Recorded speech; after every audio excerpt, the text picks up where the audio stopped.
나오셨습니다. 네, 안녕하십니까. 박성현입니다. 네, 경희대 컴퓨터공학과 한호연 교수 나오셨습니다. 네, 안녕하십니까. 한호입니다. 한국블록체인협회 준비위원회 김진아 공동대표입니다. 네, 안녕하십니까. 고려대 정보보대학원 김승주 교수입니다. 네, 안녕하십니까. 김승주입니다. 네, 네 분 오늘 전문가를 모셨는데요. 최근에 광풍이란 표현이 쓸 만큼 정말 가상화폐 투자 열기가 뜨겁게 진행이 됐습니다. 또 정부의 규제 논란에서 폭락과 또 조정 왔다 갔다 하고 있고요. 국제사회에서는 이른바 한국의 김치 프리미엄, 한국의 가상화폐 가격이 특별하게 높다. 이제 한국 일컫는 신조어죠. 이걸 또 상당히 일부에서는 우려스럽게 보고 있는 측면도 있는데요. 한국에서 특별하게 이렇게 열풍이 있는 이유, 그동안 좀 설명은 됐습니다만은 네 분의 전문가께서는 어떻게 보시는지 먼저 박성준 교수님. 예, 저는 당연하다고 보고 있습니다. 예. 일단 세 가지 정도 요인이 있다고 저는 생각을 합니다. 첫째는 뭐냐면 우리나라가 IT 강국이지 않습니까? 그러니까 젊은 층, 특히 젊은 층에서 IT라든지 스마트폰에 상당히 익숙해져 있어서 접근성이 굉장히 좋다는 걸 느끼는 거고요. 예. 두 번째는 기본적으로 경제학적으로 보면은 수요와 공급이 불일치죠. 이제 그러다 보니까 젊은 층이 이제 수요는 많이 늘어나는데 사실 공급은 이제 한계에 도달하는 점이 좀 있습니다. 그래서 예. 수요 공급의 원칙이 좀 있는 거고요. 제가 생각하는 가장 큰 이유는 요즘 젊은 층들이 생각하는 재테크 시장이 기존에 없었다는 거죠. 그런데 이제 가상화폐 시장이 어떻게 보면 하나의 소액으로 고수익을 낼 수 있는 재테크 대안 시장으로서 역할을 저는 한다고 보고 있습니다. 네. 이제 그런 거를 이제 젊은 층이 이제 인지를 한 거죠. 네. 저는 이렇게 크게 세 가지로 보고 있습니다. 네, 세 가지 그중에 특히 IT 강국의 한국의 특성, 젊은 층한테 새로운 기회가 될 수 있다 이런 관점을 시작해 주셨네요. 한호영 교수님은요? 저는 이제 많은 분들이 여러 가지 말씀을 좀 하고 계시지만은 저는 이제 국제 간의 어떤 규제의 불균형에서 오는 게 아닌가 이렇게 생각하고 있습니다. 그 이유로는 작년에 일본이 가상통화 교환사업자에 대한 등록제, 그 다음에 중국이 ICO 전면금지, 거래 전면금지를 하면서 우리나라의 어떤 프리미엄이 급격하게 올라가는 현상을 볼 수가 있습니다. 예. 이런 부분도 상당한 영향을 주었다고 보고 있습니다. 국가 간의 국제사회에서 규제의 불균형, 근데 규칙의 불균형이라고 볼 수 있겠네요. 예. 일단 각국이 현재 규제라는 측면에서 언급을 하고 있기 때문에 예. 규칙이라기보다는 규제라는 표현이 더 적합하지 않느냐 이렇게 보고 있습니다. 네, 김진아 대표. 예, 말씀해 주신 거 말고 또 다른 요인을 제가 짚어보자면, 예.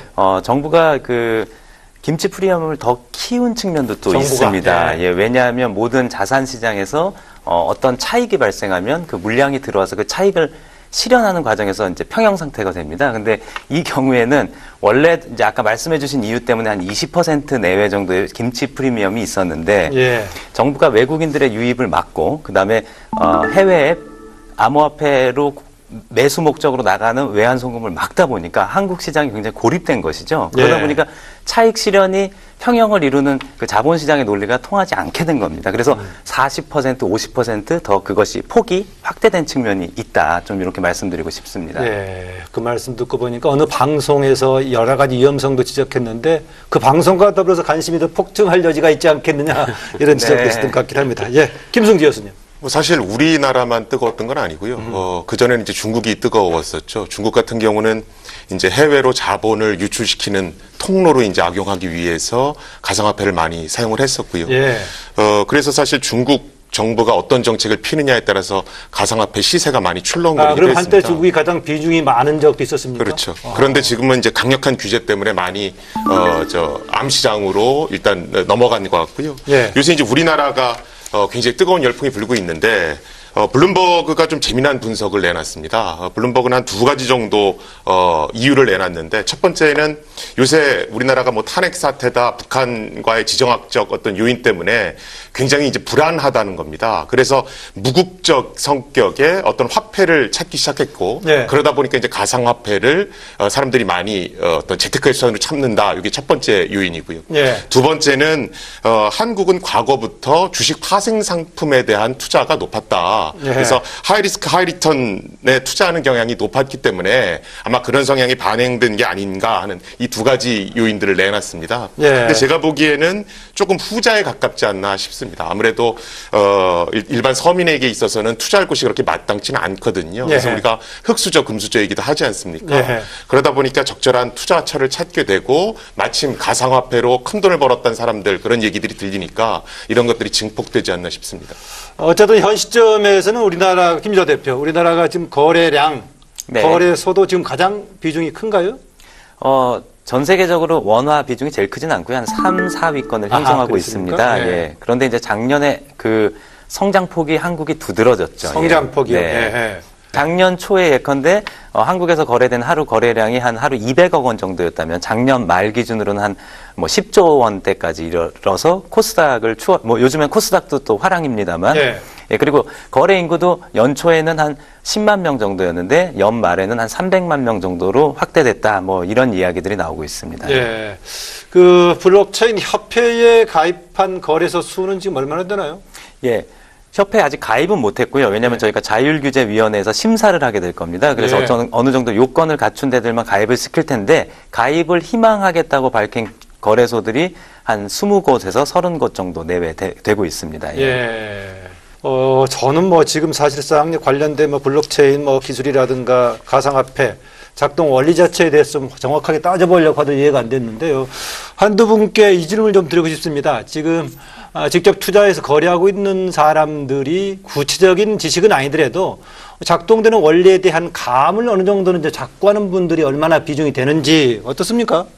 제가 볼 때는 젊은 층은 생각보다는 많이 공부를 한다고 저는 보고 있고요. 예. 단지 이제 일반인들은 거의 아마 가상화폐에 대한 작동 원리를 모르실 거예요. 사실 예. 좀 어렵고 그래서 좀 이렇게 층이 좀 나눠진다고 보고 있고요. 예. 근데 대학생 위주로 해가지고 요새 이 암호화폐 시장에 대한 열풍이니까 좀 스터디 그룹이라든지 이런 커뮤니티가 형성이 돼서 어느 정도는 공부는 하는 것 같아요. 예. 그 직접 투자를 하고 있는 사람들 중에서는 비중이 제가 어느 정도 되나 궁금한데 일반 국민적으로 지식 수준이 문제가 아니고요. 일단 저는 이제 상당히 좀 낮은 수준에 있지 않겠느냐 이렇게 보여지는 게요.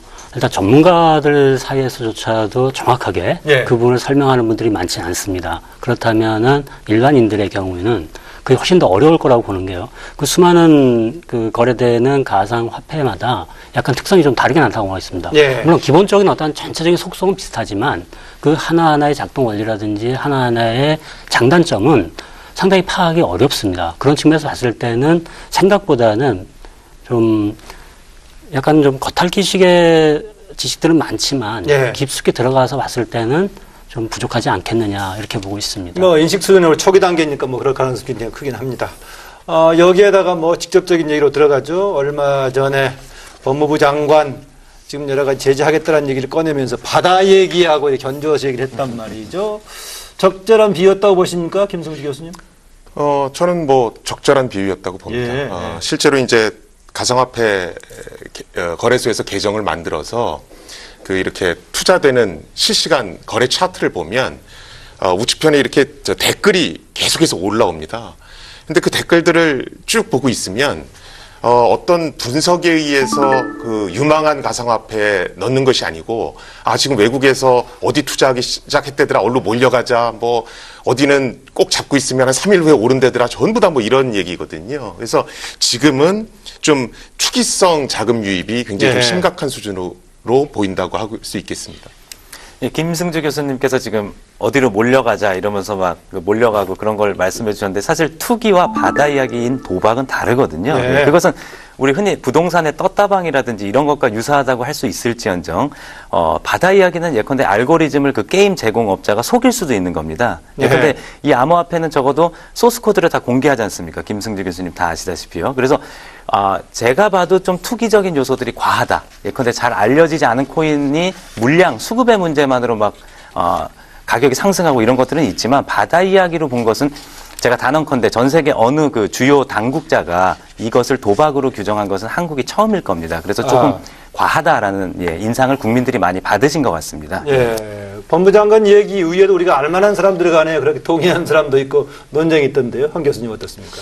저는 이제 결과론적으로 보면은 이제 바다 이야기하고 이제 유사하다고도 볼 수 있습니다. 그 이유는 뭐냐면 외국에서도 이 가상화폐는 극단적으로 뭐 사기라는 얘기까지 나오고 또 극단적으로 또 어떤 악이라는 얘기까지 나오고, 국내에서도 보면 이제 거래소에서 어느 정도의 뭐 시세를 조작한다는 얘기도 나오고 있습니다. 자금 세탁의 문제는 여전히 이제 화두가 되고 있고요. 예. 그런 측면을 봤을 때는 이게 결코 어떤 정상적인 수준의 거래는 아닌 거는 확실하다고 봐야 될 것 같습니다. 예, 뭐 양쪽의 앉은 자세 위치에 따라서 입장이 비슷하신가요? 박 교수님도?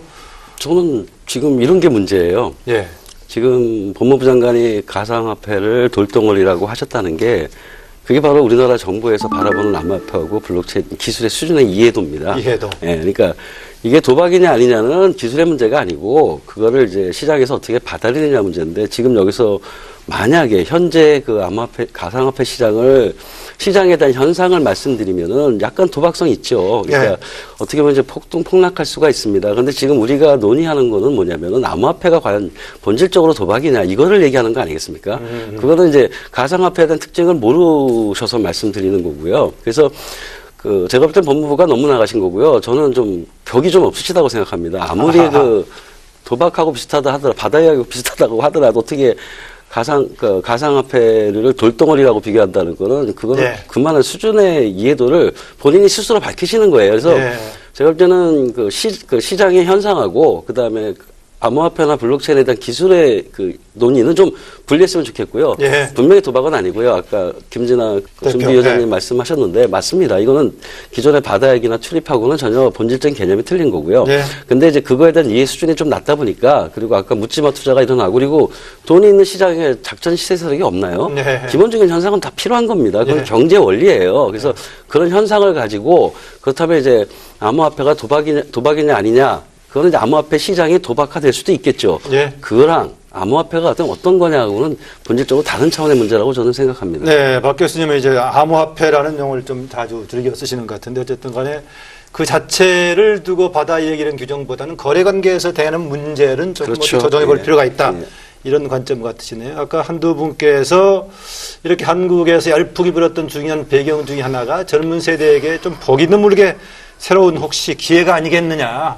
이른바 2030 세대, 그중에 특히 세대적인 흑수저들에게 탈출구가 아니겠느냐, 뭐 이런 식 얘기가 나오는 배경이 또 하나 있습니다. 왜냐하면은 법무장관, 박상기 장관 발표 이후에 청와대 국민청원에 이게 들어가지고 20만 지금 넘어선 이런 현상인데요. 이 부분은 좀 한 교수님 설명 좀 해주실래요? 일단 이제 뭐 많은 이제 거의 한 200에서 300만 가까운 이게 이제 투자를 하시는 분들이 이제 그런 어떤 새로운 기회라고 판단하는 건 분명히 맞는 것 같습니다. 그 예. 자체는 이제 현재 나타나는 현상이고요. 그 현상인데 과연 그러면은 우리가 그런 현상을 계속 부추길 거냐, 아니면 새로운 돌파구를 마련해 줄 거냐를 생각해야 될 것 같습니다. 단지 거래를 통해서 그러한 어떤 돌파구를 찾게 할 거냐, 아니면 우리가 새로운 기술, 새로운 산업 발전을 통해서 예. 그런 돌파구를 찾을 거냐에 대한 경중을 따져야 될 것 같습니다. 국가라는 게 그 200~300만 명만 있는 게 아니지 않습니까? 나머지 대다수의 국민들은 예. 과연 그런 현상을 보고 어떻게 판단하겠냐 이거죠. 그래서 여기에 참여하는 투자자들이나 그다음에 나머지 국민들, 그다음에 여기에 이해관계자들이 좀 이제 지혜를 좀 모아야 될 것 같습니다. 그 이유는 우리가 합리적인 어떤 대안을 마련해서 정말 거기서 어떤 새로운 돌파구를 찾고자 했다면 예. 새로운 돌파구를 찾을 수 있는 방안을 만들어주는 게 먼저지, 이 자체를 갖고 계속 그러기 때문에 이걸 그냥 방치를 해야 된다든지 아니면 이걸 규제를 하지 말아야 된다든지 이런 논리로 흘러들어가는 건 좀 자제를 해야 되지 않겠느냐. 네, 그렇게 보고 되죠. 있습니다. 청와대 청원 올리신 분들도 규제가 필요 없다라는 건 아니고요. 이제 다만 이분들의 생각을 우리가 2, 4만 놓고 볼 것이 아니라 1년의 연장선상에서 봐야 될 건데, 예컨대 작년에 부동산 대책 얘기하면서 대출 규제를 했지 않습니까? 그래서 네. 목돈 가진 사람들만 부동산 시장에서 집을 살 수 있게 약간 그렇게 바뀌었습니다. 그러니까 그게 선의를 가지고 부동산 시장 안정을 위한 대책이었지만 젊은 층이 소외를 느끼던 차에 또 자신들이 굉장히 익숙한 디지털 아이템을 거래하는 이 시장을 갑자기 차단한다라고 하니까 그런 것들이 누적되어 온 것들이 어떤 세대적인 소외감이라든지 갈등 같은 것들로 표출된 것이 아닌가 그렇게 보고 있고요. 네. 근데 청와대에 올린 글들을 제가 찬찬히 읽어봤습니다만 그 어느 분도 규제를 전혀 하지 말라라는 게 아니라 합리적인 선에서 규제를 해달라. 그리고 시장을 건전하게 규제해달라. 건전성 규제, 일본처럼 예, 예. 그런 것들을 주장하고 있었습니다. 예. 혹시 정부에서 바다 이야기 스타일로 보지 않겠는가 한 걱정이 좀 컸군요. 그러니까. 보지 않겠는가가 아니라 법무부 장관이 그렇게 발표를 하셨으니까. 청원하는 사람들. 네. 청원했던 젊은 좀 층의 분노한 입장에서. 거죠. 그러니까 어떤 면이냐면, 예. 그러니까 촛불을 들었을 때는 되게 위대한 국민이었다가 갑자기 300만 명이 도박꾼이 몰린 거지 않습니까? 예. 그런 소외감도 좀 정부에서 감안하시고 좀 보듬어 주셔야 될 것 같습니다. 예, 다른 패널 얘기 주시죠. 그 청와대에 올린 국민청원 이제 제목이 정부는 국민에게 단 한 번이라도 행복한 꿈을 꾸게 해본 적 있습니까죠? 그렇죠? 예. 근데 이 행복한 꿈이라는 게 과연 뭐냐는 거죠. 많은 언론에서 지금 잘못 얘기하고 있는 것 중에 하나가 가상화폐는 블록체인을 기반으로 하기 때문에 안전하다 뭐 이런 얘기입니다. 근데 기술하는 사람 입장으로 봤을 때 가상화폐, 블록체인은 절대로 완성된 기술이 아닙니다. 그래서 제가 보통 얘기할 때는 블록체인 기술은 그냥 줄기세포 같은 거라고 생각하시면 됩니다. 굉장히 큰 어떤 유망한 미래를 갖고 있지만 아직 넘어야 할 난제들이 너무 많습니다. 예. 그렇게 항상 얘기를 하거든요. 예. 자, 그러면 이 투자한 젊은 친구들이 지금 이 회사가 내놓은 이 기술은 앞으로 미래를 크게 바꿀 수 있기 때문에 내가 행복한 건지, 아니면 나는 여기다 투자하면 이게 돈이 올라서 떼돈을 벌 수 있기 때문에 행복한 건지, 그건 좀 나눠봐야 된다는 거죠. 예. 근데 지금 여기서 언급한 행복한 꿈이라는 건 기술의 미래 가능성 때문에 생기는 행복한 꿈이 아니라 그냥 많이 오를 것 같은 그런 행복한 꿈일 가능성이 높다는 겁니다. 예, 박 교수님. 예, 참 어렵네요. 예. 일단 기본적으로 그 국민청원 거기에 나온 게 저는 굉장히 기분이 좋아요. 일단 국민들이 자신의 의견을 표출할 수 있는 장이 있다는 거가 있는 게 기분 좋고요. 그 다음에 그거에 대해서 이제 청와대가 이제 답변을 공식적으로 답변해주니 소통이 된다는 게 참 좋습니다. 문제는 소통이에요. 현재 국민청원제에 대해서 국민들이 소통한 채널이 있듯이 암호화폐나 블록체인에 대해서 여러 사람들이 다양한 의견을 가질 수가 있습니다. 예. 근데 정부 정책이라는 건요, 그런 충분한 전문가들하고의 소통이나 의견 서름을 통해서 정부 정책은 만들어져야 된다고 생각합니다. 제가 볼 때는 아까 우리 김진환 대표님 말씀하신 거하고 비슷한 건데, 금융위원회나 법무부 쪽은 규제를 원해요. 강력한 규제를. 근데 제가 계속 말씀드린 거는 왜 그 규제를 왜 하느냐는 거예요. 예. 정부 정책은 규제를 하게 되면 규제의 목적이 있는 거예요. 다시 말해서 제가 볼 때 이거는 규제의 목적이 없어요. 그냥 그 금융이나 법무부는 그 가상통화에 대한 부정적 시각이 마음속에 이미 가지고 있습니다. 왜 그런 생각을 가지게 됐는지에 대해서는 솔직히 잘 모르겠어요. 어떤 전문가분들하고 그런 얘기를 했는지 모르지만 네. 금융위원회가 법무부가 우리나라에 있는 암호화폐 블록체인 전문가 많습니다. 그분들하고 충분한 의견 수렴을 했다면 이 정도의 어떤 그 정책은 피질 않을 거라고 생각을 해요. 그리고 말들이 많아요. 예를 들어서 뭐 투기다, 투자다 또는 뭐 그 돈 있는 사람들이 어떤 투자자 꿈들 모임이 흘러간다라고 얘기를 하는데 정부가 저희들한테 국민들한테 제대로 된 데이터 내놓은 적 있습니까? 뭐 돌덩이가 되든 그게 진짜 미래 신기술이든 상관없어요. 문제는 네. 현재 가상통화 거래소의 진단이 과연 제대로 돼 있는가? 저는 없다고 봅니다. 그냥 참 신기해요. 보통 시장에서 카더라가 일어나면 정부가 조정해줘야 되는 건데 네. 이 가상통화 시장에 오면 정부가 카더라예요. 네, 그래서 제가 볼 때는 좀 뭔가 이 국민들이 생각하는 거하고 이 정부가 생각하는 게 너무 괴리가 크다. 예. 이거 단적으로 보여준 게 저는 이제 국민청원제도 그거라고 생각을 합니다. 네. 근본적으로는 가상화폐 또 블록체인 관련해가지고 정부 정책 결정자들도 현 단계에서는 완벽하게 메커니즘을 이해를 하고 있는 수준은 아니기 때문에 한계가 좀 있긴 할 겁니다. 그런데 어쨌든 간에 법무부 장관 발표 이후로 다시 청와대가 아직은 확정된 사항 아니다 했다가 조금 왔다 갔다 하는 모습을 보였습니다. 그게 정책 혼선이라고 얘기하는 사람도 있었지만은 또 달리 해석했을 경우는 일단 던져놓고 보니까 반응이 좋지 않으니까 다시 돌아가는 거 아니냐 이런 지적이 있는데 최근의 정부 정책에 대한 평가 또 아니면 또 이후에 어느 방향으로 가는 게 바람직할지 네 분 의견을 좀 돌아가면서 듣겠습니다. 먼저 한 교수님 하실래요? 예. 먼저 이제 정부의 정책의 어떤 범위라는 거는 이제 완전 자율에서부터 완전 폐쇄까지 그 폭이 넓다고 보셔야 됩니다. 이 틀 속에서 과연 어느 선에서 적정하게 정부의 정책을 이제 끌고 가느냐의 문제인데요. 그 잣대는 현재 어떤 여러 가지 이 투자의 열기라든지 이런 걸 어느 정도 효과적으로 이제 축소시키고 이 건전화시킬 수 있느냐의 문제인데요. 현재 이제 가장 강하게 대두되고 있는 지금 시행되고 있는 좀 여러 논란에 대한 대책으로 많은 대책이 나온 것처럼 실제 보이지만 네. 그 실제 적용된 걸 보면 거래 실명제가 거의 사실상 이제 유일하게 현재 대책으로서 실행되고 있는 상황인데요. 네. 일단 거래 실명제가 시행이 되면 상당 부분의 일단 효과는 좀 있을 걸로 보여집니다. 예. 만약에 이제 거래 실명제를 통해서 이게 이제 효과가 좀 미미하다 싶게 되면 이 가상계좌에 대해서는 이 가상계좌의 당초 목적 자체가 어떤 특수한 목적을 위해서 만들어졌기 때문에 가상계좌의 어떤 입출금 한도를 제한한다든지 예. 이런 부분을 통해서 계속 지속적으로 이제 해나갈 수 있을 걸로 보여지고요. 또 다른 이제 하나의 좋은 이제 이 대책이 될 수 있는 게 과세 문제입니다. 예. 이 과세 문제는 결국에 어떠한 거래가 있던 간에 특별한 어떤 법적 제약이 없다면은 이 부가치세는 부과를 해야 되는 겁니다. 어떤 재화의 거래에 있어서는 기본적으로 부가치세가 부여돼야 되고요. 부가치세가 부여되지 않으려면 어떤 다른 법에 의해서 그거를 특별하게 규정을 해야 됩니다. 그렇지 예. 않은 상태에서는 지금 논의되는 게 뭐 양도소득세다 아니면 기타 다른 걸 언급하고 있는데요. 예. 그건 새로운 법을 만들어야 됩니다. 예. 왜 자꾸 우리 새로운 법을 만들어서만 그런 거를 대책을 이용하고 규제를 하려고 하냐 이거죠. 기존에 만들어진 법제도 틀 속에서도 얼마든지 일단 시도를 하고 나서 어떤 효과가 없을 때 다른 대안을 찾아야 되지 않겠느냐 그렇게 생각하고 있습니다. 네, 박성근 교수님, 거래소 폐쇄 이것은 이제 그냥 완전히 잘못 나왔다가 없어진 정책 대안이죠? 앞으로 아닙니다. 나올 가능성이 있습니까? 예. 어허. 지금 정부 정책의 총평을 말씀드리면 정부가 작년 9월 달에 이제 ICO라는 예. 그 가상 통화에 대한 그 발행에 대한 금지를 전면 금지시켰습니다. 예.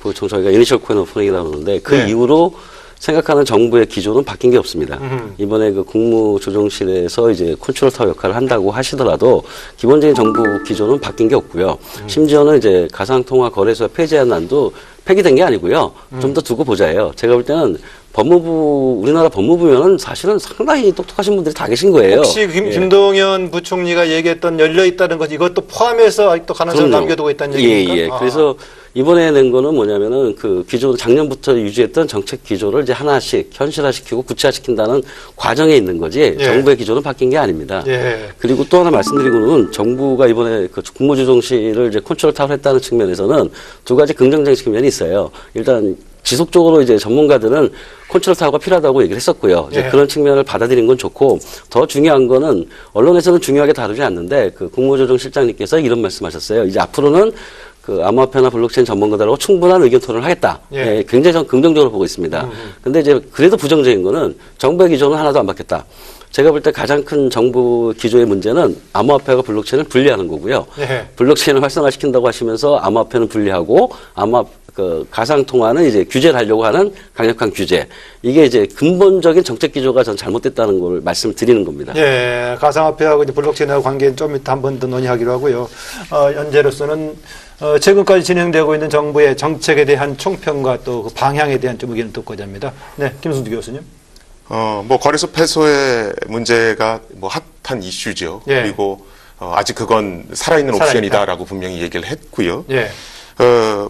리얼미터 조사 결과 따르면 거래소를 어느 정도 규제해야 된다는 많은 국민들이 찬성하시는 것 같고요. 하지만 폐쇄까지 해야 되느냐는 좀 의견이 나뉘는 것 같습니다. 예. 그런데 우리가 보통 이제 비트코인이라고 보통 이제 가상화폐의 붐을 일으킨 통화가 되겠죠. 네, 대표적인 거죠. 예, 이 비트코인이란 개념을 처음 낸 사람을 이제 사토시 나카모토 이렇게 얘기를 하는데 원래 이 사람 원본 논문에는 거래소란 개념 자체가 존재하지 않습니다. 사실 일부 전문가들 또 외국의 전문가들의 의견은 거래소, 그러니까 사토시 나카모토의 비트코인이란 개념 자체가 중앙의 어떤 신뢰기관을 없애자는 건데 예. 거래소라는 게 현실 세계에 존재하면 이게 또 어떤 신뢰기관이 되지 않겠는가. 그래서 이게 비트코인의 기본 철학과 어긋나는 게 아니냐 이런 지적도 합니다. 예, 그래서 예. 실제로 외국의 이더 델타 같은 경우는 이런 거래소 없이 P2P 거래를 통해서 분산화된 거래소 기능을 하는 예. 그런 것들도 있거든요. 그런 예. 연구를 하고 있단 말이죠. 그런데 사실은 이 거래소라는 게 등장함으로 해서 일반인들이 가상화폐를 좀 쉽게 구하게 되는 또 가상화폐에 좀 친숙해지는 그런 효과는 분명히 있습니다. 예. 그래서 제 생각에는 거래소란 개념이 그러니까 비트코인에 거래소가 없어도 P2P 직거래는 이루어질 수 있는 거죠? 있죠. 네. 있는데 사실은 아직까지 그 기술이 완성되려면 어느 정도 시간이 있어야 되고요. 그래서 저는 거래소라는 게 비트코인의 기본 철학하고는 좀 거리가 있지만 지금 일단 시작된 것을 뭐 그냥 다 없앨 수는 없지 않는가. 예. 그래서 거래소의 존재를 어느 정도는 인정하고 적당한 규제선에서 타협을 해야 하지 않는가 싶습니다. 원리 비추 봤을 때 거래소를 이렇게 폐쇄하는 것이 뭐 그렇게 이상한 일은 아니다라고 김승훈 교수는 보고 있는 것 같습니다. 예, 김 대표님 어떻습니까? 예, 나카모토 사토시가 처음부터 거래소를 안 설계했던 이유는 그것이 이제 법정화폐와의 인터페이스가 돼서 만들어지는 생태계를 다 설계할 수는 없지 않습니까? 기술을 내놓으면 그것이 사회화되는 과정에서 그 마이너들이 벌어들인 암호화폐가 또 시장에서 통용돼야 되는 거죠. 예컨대 우리 수출입업자들이 외환을 쓰려면 외환 거래 시장이 서울에 있지 않으면 수출입업자들이 결제하기가 어렵습니다. 그래서 금융시장과 현물 산업시장은 그렇게 서로 상부상조하게 돼 있는 게 원래 경제 원리입니다. 예, 저는 네. 그렇게 이해를 하고 있고요. 그래서 저는 거래소 개념이 말씀하신 대로 앞으로 분산 거래소로 지금 중앙 집중적인 것은 과도기다 이렇게 보고 있고요. 그거는 우리가 기술의 발전에 맡겨두도록 하고요. 그럼 한 교수님 말대로 당장 어떻게 해야 될 것이냐. 저는 금융감독 당국이 거래소를 감독할 수 있도록 지금 과도기니까요. 중앙 집중적인 과도기니까 그렇게 법제화가 돼야 된다라고 보고요. 이것이 일본식 법제화입니다. 예. 그리고 또 신규 코인, 상장되는 코인이 아까 우리 김 교수님 말씀하신 대로 완성되지 않은 기술로 뭐 무리한 것들이 많지 않습니까? 그래서 그 거래소들을 그렇게 금융감독 당국이 감독을 하면서 신규 상장되는 코인들을 사회적으로 컨트롤할 수 있어야 됩니다. 그래서 네. 무분별하게 올리는 것을 막아야 되겠고요.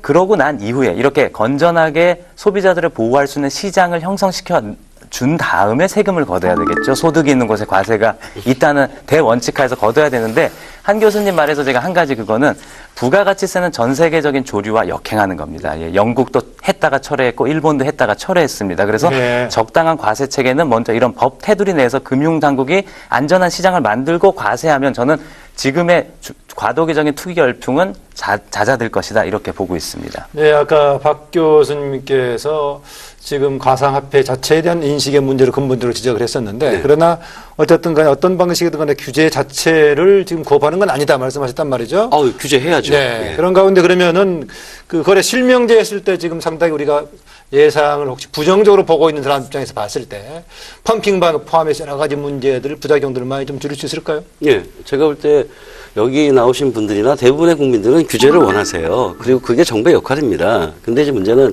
규제를 하기 전에 미리 사전에 이제 분석해야 되는 게 좀 부족하고요. 아까 말한 것처럼 그 규제를 위한 규제는 아니었으면 좋겠다는 바람이지 규제를 다 원해요. 왜냐하면은 분명히 시장에 문제가 있습니다. 그 문제 대표적인 게 가상통화거래소가 투명하지 않아요. 그 투명하지 않은 것도 사실은 제도권으로 끌어들이질 않아서 그래요. 이제 네. 정부는 제가 볼 때 정부의 기본적인 정책 기조는 제도권으로 끌어들이기가 싫은 거예요. 왜 끌어들이기가 싫으냐면은 가상통화거래소를 제도권으로 가져오면은 어떻게 보면은 이게 국민들한테 이제 가상화폐가 제도권 화폐, 그게 화폐인지 자산인지는 나중 문제고 일단 가상화폐가 우리나라에서도 인정한다는 잘못된 시그널을 줄 수 있다는 것에 대해서 굉장히 우려하시는 거예요. 네. 그러니까 정부는 제도권으로 끌어들이기 싫습니다. 요즘 규제를 할 때 그럼 제도권으로 가져들어오자. 그럼 제도권으로 가져들어오는 것에서 약간 고기는 조금은 이제 양보를 좀 하신 것 같아요. 하도 이게 이제 그 여론의 역풍을 받으시니까. 그러면 네. 이제 제도권으로 가져와서 그럼 제일 먼저 해야 될 건 뭐냐면 저는 금융실명제를 선택한 거는 굉장히 잘한 정책이라고 생각합니다. 네. 금융실명제를 통해서 금융실명제다 이번 이어진 거래실명제. 거래실명 죄송합니다. 실명 확인제를 하는 거는 뭐냐면은 가상통화 거래소의 투명성을 확보하는 기본 전제예요. 그리고 이런 금융실명제를 통해서 정말로 투자자가 많은 정말 투기자들이 그 난장판 시장인지 아니면 건전한 투자자들도 많은지 이런 거를 이제 분석할 수 있는 객관적인 통계 데이터를 끄집을 수 있는 어떤 하나의 단초를 제공하는 거기 때문에 저는 실명 확인제는 반드시 해야 되고요. 잘하는 거라고 생각을 합니다. 그리고 과세 문제는 좀 다른 문제예요. 과세를 하려면 법률적 근거가 있어야 됩니다. 상식적으로 생각할 때는 과세를 하려면 그 대상에 대한 정확한 정의가 돼야 되는데 그거 없이 그러니까 자산으로 정의할 건지 재화로 정의할 건지 아니면 화폐로 할 건지 그런 정의 없이 과세를 한다? 저는 조금 좀 아닌 것 같아요. 예. 과세 문제는 두 분 다 지적해 주셨기 때문에 다른 의견을 한번 잠깐 듣고 들어가겠습니다. 제가 과세 문제를 좀 한번 다시 말씀드리겠습니다. 어떤 과세를 하려면 반드시 이게 법률적으로 그 대상이 뭐냐를 규정할 필요는 없습니다. 왜냐하면 부가치세법 보면은 모든 재화에 거래돼서는 부가치를 부여한다고 돼 있어요. 그러면 이 가상 화폐가 재화냐, 재화에 해당되는 겁니다. 그걸 물론 화폐로 분류할 거냐, 아니면 상품으로 분류할 거냐, 그 다른 걸로 분류한다 하더라도 결국에 거래가 되는 재화인 건 분명합니다. 그러면 거기에 당연히 부가치세가 부과돼야 되는 거고요. 부가치를 면제를 하려면 그 자체가 규정이 돼야 됩니다. 이게 어떤 예를 들면 금융상품인지 아니면 어떤 목적 때문에 별도로 다른 세금이 붙기 때문에 부과하지 않는다든지요. 예. 이런 부분들이 필요한 거기 때문에 어떤 법률적 기반이 없다? 그럼 법률적 기반이 만들어져 있는 겁니다. 그건 국민적 합의입니다. 예. 하여튼 뭐 이제 앞으로 과세 관련도 쟁점이 될 소지가 있다라는 정도만 남기고요. 다음으로 넘어가겠습니다. 이 관련해 가지고 정말 가상화폐라는 용어를 썼을 경우에 이후에 정말 이게 미래의 대안화폐가 될 거다라고 주장하는 사람도 있고, 반면에 이것은 그냥 투자의 대상인 상품에 불과할 수밖에 없다라고 보는 사람이 있는데요. 일단은 먼저 진행이 됐던 외국의 사례 또 우리나라 사례까지 이어져서 설명 좀 듣고 싶습니다. 김민하 대표님. 예, 지금 한 교수님께서 말씀하신 재화로 보는 국가들의 입장은 점점 없어지는 국제적 조류에서 예컨대 제가 일본, 영국 말씀드렸고요. 상품을 얘기하는 거죠. 네, 재화나 상품으로 네. 보는. 미국 같은 경우는 금융자산으로 봅니다. 그렇기 때문에 시카고의 2개의 옵션 거래소, 상품 거래소에 이제 그걸 기초 자산으로 하는 선물 상품이 올라갔지 않습니까? 그러니까 그렇게 보는 입장들이 미국에서는 힘을 얻고 있고요. 예. 일본 같은 경우에는 재산상의 가치를 지니는 결제 수단이다. 이렇게 자금결제법에 상해서 개정을 하면서 정의를 했습니다. 그래서 일본의 금융회사들도 지금 자국 통화를 암호화폐식으로 만들다든지 이렇게 패깅이 된 거죠. 국가 단위로 봤을 때 지금 그게 먼저 진행이 되고 있는 나라가 미국, 일본 이런 쪽들입니까? 네, 그렇죠. 독일 같은 경우도 이것에 대해서 이제 자본이득세를 부과하는 방식, 부가가치세가 아닙니다. 예. 그래서 그런 식으로 가고 있어서 저는 우리 김 교수님 잘 아시겠지만 어떤 기술이 나왔을 때 미리 선언적으로 이것의 성격을 가두는 것은 굉장히 위험하다고 봅니다. 예컨대 지금 비트코인은 디지털 골드 같은 역할을 하고 있는 거예요. 어떻게 보면. 근데 앞으로 이게 어떻게 바뀔지 모르고 또 비트코인에 뒤이어 나온 이더리움 같은 경우는 기술의 프로토콜 역할을 해서 그 위에서 새로운 코인들이 막 나오고 있습니다. 예. 그래서 우리가 인터넷이 처음 나왔을 때 폴 크루그먼 같은 저명한 경제학자도 실수를 했던 게 기존의 거에 끼워 맞추려다 보니까 인터넷이 2005년 정도 되면 팩시밀리 정도의 임팩트를 밖에 못 지닐 것이다. 이렇게 헛다리를 짚을 수 있거든요. 예. 그래서 상상력의 틀을 더 크게 하기 위해서는 기존의 개념에 가두는 것은 저는 굉장히 위험하다라고 봅니다. 뭐 좀 제가 너무 단순화시키나 모르겠는데 김민하 대표는 지금 이게 현재 가상화폐가 미래 대안화폐가 될 가능성이 있다고 지금 보는 쪽이죠. 저는 2013년서부터 이것이 법정화폐와는 전혀 다른 영역이기 때문에 예. 뭐 달러 체제와 충돌할 거라든지 이런 것들은 부당 대립이라고 봐왔습니다. 그래서 예. 그런 것이 아니라 민간의 특히 머니 오브 인터넷의 화폐로서 이것이 독자적인 영역을 갖게 될 것이지 정치 기반 화폐인 지금의 불환 명목 화폐와 대결하지는 않을 것이다. 보완제가 될 것이다. 이렇게 보고 있습니다. 예. 공존할 수 있겠네요. 그러니까. 네. 그러니까 대신 기존의 화폐 체계에서는 뭐 기축통화 이런 게 필요하겠지만 그것도 필요가 없는 이제 대안화폐 된다는 거죠. 크리스틴 라가르드 IMF 총재도 지난 10월 달에 그렇게 말했습니다. 그러니까 저개발 국가에서 달러라이제이션이 있지 않습니까? 예. 자국 통화, 달러 통화 쓰는 것처럼 이거 같이 쓰게 될 거다. 예. 예. 다른 분은요? 사실은 지금 국내에서 하고 있는 많은 논의들이 외국에서는 이미 다 벌어졌던 대부분의 논의들입니다. 예. 가상화폐 비트코인이라는 것 자체가 뭐 2008년도에 나왔으니까 당연히 그렇겠죠. 재미난 건 이것을 화폐로 봐야 되느냐 말아야 되느냐. 사실은 저도 김 대표님 말씀하셨지만 지금 얘가 어떻게 성장할지는 모르는데 뭐로 정의할 수 있을까? 이렇게 예단하는 것은 좀 무리라고 보고요. 단 예. 외국에서 아직은 가상화폐가 정말 화폐처럼 통용되려면 좀 먼 시간이 흐른 뒤일 것 같다라고 분석한 논문이 먼 시간이요? 있습니다. 예, 왜 그러냐면 그런 논문도 있다. 예. 법정화폐 기능을 하려면 안정적인 가치가 보장돼야 되고 이에 못지않게 현재 우리가 쓰는 화폐만큼 위조가 어려워야 됩니다. 근데 가치가 보장되느냐 하는 문제는 사실 여러 의견이 있으니까 이건 논외로 하고요. 근데 아직 기술의 성숙도가 그에 미치지 않기 때문에 지금은 보안상의 위험성이 꽤 높다라고 알려져 있고 네. 그래서 법정화폐만큼 위조가 어렵다라고 판단하기에는 좀 무리가 있다라고 보는 전문가들도 꽤 있습니다. 네, 그 위조 관련 얘기해가지고는 아까 거래소 문제 때문에 오히려 그동안에 다른 예상하지 못했던 부작용이 나올 수도 있다라는 지적도 있던데요. 그러니까 거래소는 해킹당한 적이 있는데요. 네. 이것이 비트코인의 경우에 비트코인 블록체인이 2009년 1월 3일부터 가동이 됐는데 한 번도 위변조 당한 적이 없습니다. 그리고 한국의 금융보안원에서도 이것이 위변조하는 것은 굉장히 현실적으로 불가능할 정도다라고 밝히고 있고요. 예. 네. 그래서 김 교수님 말씀하신 것은 조금 제가 이견이 있습니다. 예. 예. 이제 그 부분에 대해서 좀 약간 좀 이제 오해가 있으신데요. 네네네. 그러니까 이제 그런 사례가 없다고 하시면 곤란한 게요. 이미 비트코인 블록체인이 비트코인에 위변적인 대해서 사례가 예를 있나요? 들면 그 해킹의 네. 정의하고 네네네. 해킹의 정의를 네. 예를 들면 지금 이 가상화폐를 하시는 분들은 해킹의 정의를 그러니까 본인들 테두리 안에 해킹이라는 걸 정의를 하고 만들고 얘기하고 있어요. 해킹이라는 거는 어떤 개인이 갖고 있는 어떤 권한을 누가 탈취해가면 해킹입니다. 그러면 가상화폐의 경우는 그 개인 키 있지 않습니까? 그걸 누가 가져가면 해킹인 거예요. 저는 근데 해킹이 그리고 없었다라고 말씀드린 게 아니라 위변조가 없었다. 비트코인 블록체인에 그렇게 말씀드렸습니다. 위조라는 건 뭐냐면요. 어느 단계에 생기냐면은 일단 해킹을 이후에 그 권한을 갖고 장부를 내가 바꾸는 거예요. 왜냐하면 바꾼다는 게 뭐냐면 나한테 100원이 있었는데 그걸 다른 사람한테 보냈습니다. 네. 그럼 원래 이거 없던 그럼 거거든요. 제가 이거 질문 그게 한번 생긴 거죠. 드려보겠습니다. 그 누군가 돈가방을 갖고 가다가 그걸 탈취당했습니다. 예. 그럼 이게 한국은행 발권 시스템의 문제입니까? 아니면 개인의 문제입니까? 그건 적절한 비유가 아닙니다. 아니죠. 지금 우리가 얘기하는 왜냐하면 거는 그 발권 시스템에서 적절한 비유가 아니고요. 위변조가 일어날 수 있느냐, 법정화폐의 그거는 경우와 적절한 비견해서 비유가 그렇게 아닙니다. 말씀하고 그거는 있는 도난을 거죠. 당한 거죠. 그렇죠. 도난을 당한 거죠. 당한 지금 거하고 말씀하신 해킹이라는 것도- 개념하고는 다릅니다. 네. 해킹은 잠깐만요. 인터넷상에서 나오는 개념이고 네. 도난은 현실적인 문제입니다. 네, 박 교수님 끼어드려요. 계속 걱정하는 게 소비적인 눈. 저도 시큐리티에서는 좀 할 말을 저도 제가 암호학 박사인데요.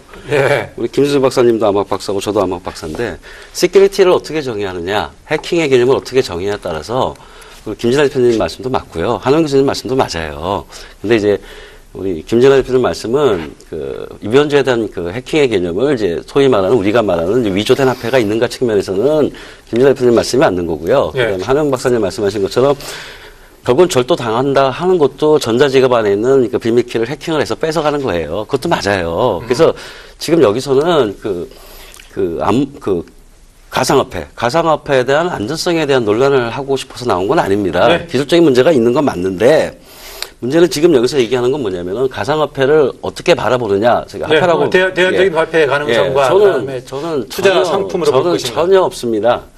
아, 예, 암호화폐, 그러니까 이게 자꾸 용어가 많아가지고 저는 그냥 편하게 암호화폐라고 얘기하겠습니다. 그럼 쓰세요, 그렇게. 암호화폐 하는 사람들은 이 암호화폐를 법정화폐로 만들어달라고 한 적도 없고요. 네. 그렇게 주장한 적도 없습니다. 지금 현재 정부에서 괜히 그것도 호도하는 거예요. 비트코인이나 이더리움이나 뭐 이런 것들 암호화폐를 법정화폐가 될 수 없다. 아, 당연하죠. 왜 목표가 그게 아니니까. 네. 근데 저는 거꾸로 이런 얘기를 한 거죠. 우리나라 정부 정책 중에 현금 없는 사회가 정부 정책이지 않습니까? 그럼 전자화폐를 만들어야죠.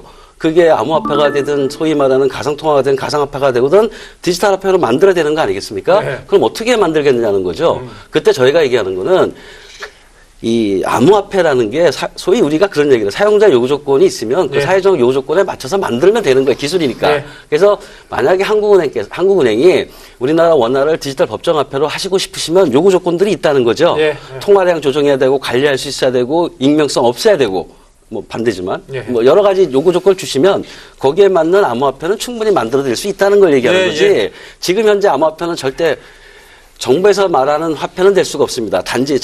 저희가 말한 건 네트워크, 커뮤니티 화폐는 될 수 있습니다. 그걸 예. 이제 굳이 따지면 뭐 아까 우리 김진아 대표님 말씀하신 사설 화폐라고 얘기를 해야 되나? 굳이 따지면 뭐 그런 건 거래나 가능합니다. 당사자 간에 서로 신뢰를 예, 확보하면 되는 예를 들어서 거겠죠. 예. 수표는 아닌가요? 예. 수표나 식권이나 어음은 그런 거 아닌가요? 예. 네, 그런데 어쨌든 간에 현 단계에서 우리나라에서 지금 매장들에서 가상화폐를 쓸 수 있다고 돼 있는 것이 한 150여 개 돼 있다고 이 보도에 있던데 실제 거래는 거의 좀 되고 있지 않다라는 얘기가 있는 것 같던데요. 김승규 혹시 그런 자료 보셨습니까? 뭐 많은 뭐 기사들이 있었죠. 예. 근데 지금 그 사실은 중에 하나가 가치 평가가 너무 이렇게 막 왔다 갔다 해서 쉽게 좀 거래를 못 한다 이런 평가도 있던데요. 그렇죠. 예. 그게 제일 큰 문제죠. 예. 앞으로 좀 두고 봐야 할 문제 같은데 저도 뭐 궁금한 것이 많긴 한데요.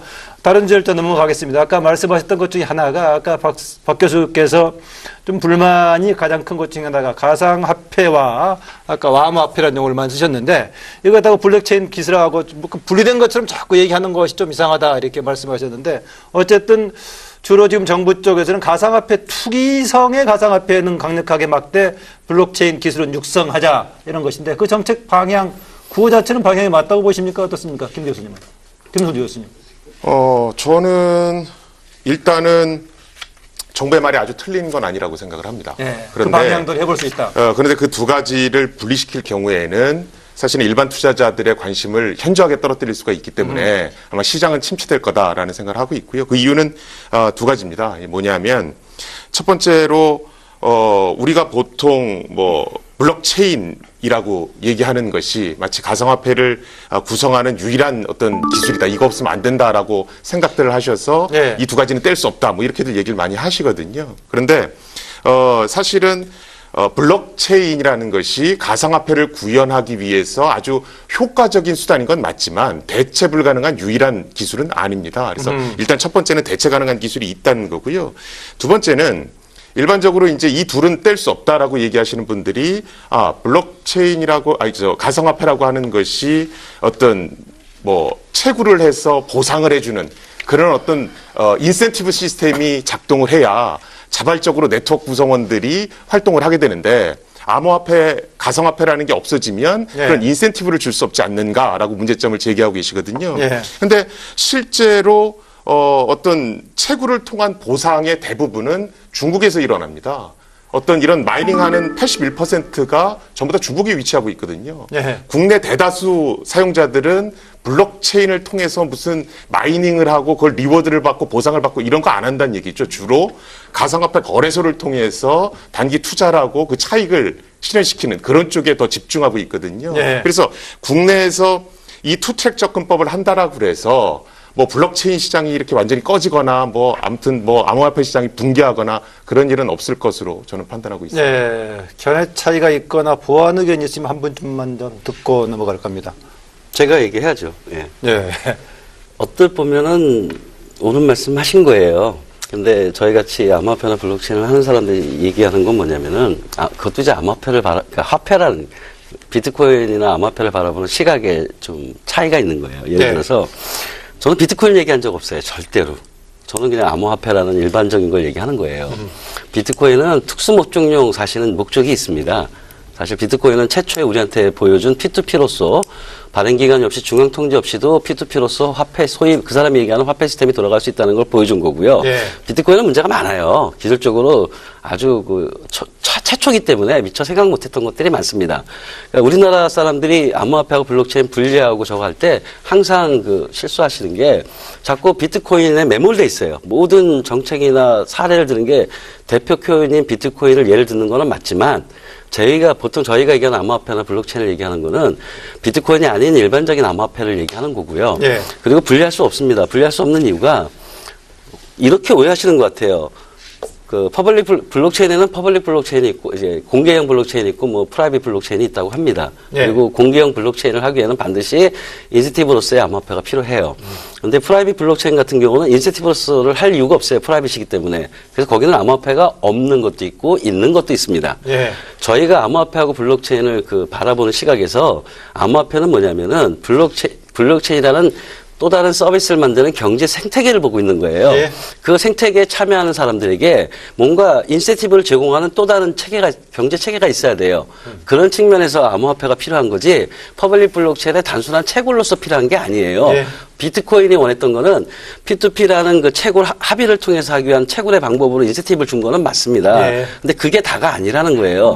암호화폐가 필요한 거는 우리가 현재 인터넷에서 전자상거래 하지 않습니까? 그때 종이화폐 안 쓰잖아요. 우리 카드를 쓴다든지 다른 온라인 지불 결제 수단이 필요하잖아요. 예. 그럼 블록체인 경제도 블록체인에 대한 지불 수단이 필요한 거죠. 거기에 적합한. 예. 그게 암호화폐고 채굴이라든지 마이너에 대한 그 인센티브도 중요하지만 블록체인이 앞으로 우리한테 가져다주는 네. 그 이후에 있는 서비스 경제, 그 경제의 참여를 촉진하고 유도하기 위한 참여자들의 인센티브 역할도 한다는 거죠. 네. 네. 그래서 분리할 수 없습니다. 예, 그럼 얘기하신 대로 아까 지금 김진아 대표나 박 교수님 얘기로는 정부가 화폐로서의 공식화시키지 않더라도 블록체인 경제가 비중이 커지면 그게 가치 화폐로서 역할이 커질 수밖에 없다.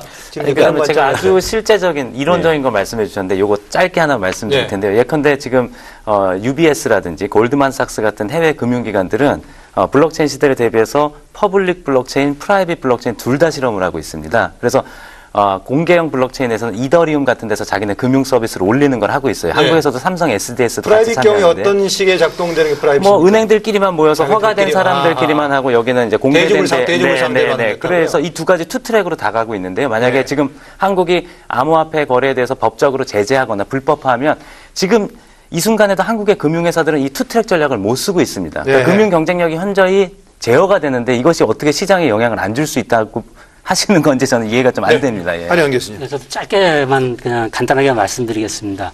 그러니까 분리할 수 없다는 주장에 대해서 제가 부정을 하는 건 아닙니다. 네. 다만 그렇게 분리할 수 없다는 그런 어떤 주장 자체가 분리할 수 있다는 혁신적인 생각을 갖고 있는 사람들을 가로막고 있다는 생각을 하셔야 됩니다. 예를 들면 지금 혁신 기술을 내세우시면서 그걸 분리할 수 있다는 혁신적인 생각을 하는 사람들이 굉장히 많습니다. 그럼 그런 사람들의 생각까지도 제어를 할 거냐? 그리고 그런 어떤 분리한 상태의 여러 가지 그 그러니까 화폐 문제, 그 다음에 그 기반 기술을 만들고 있는 사람들은 그걸 왜 하냐 이거죠. 그런 어떤 혁신적 생각까지도 막는 거는 잘못되지 않았냐 이렇게 생각하고 있습니다. 그러면 제가 한 가지만 질문해드리면 그 암호화폐 보상 체계가 없는 공개형 블록체인이 기술적으로 가능하다고 보시나요? 예, 가능합니다.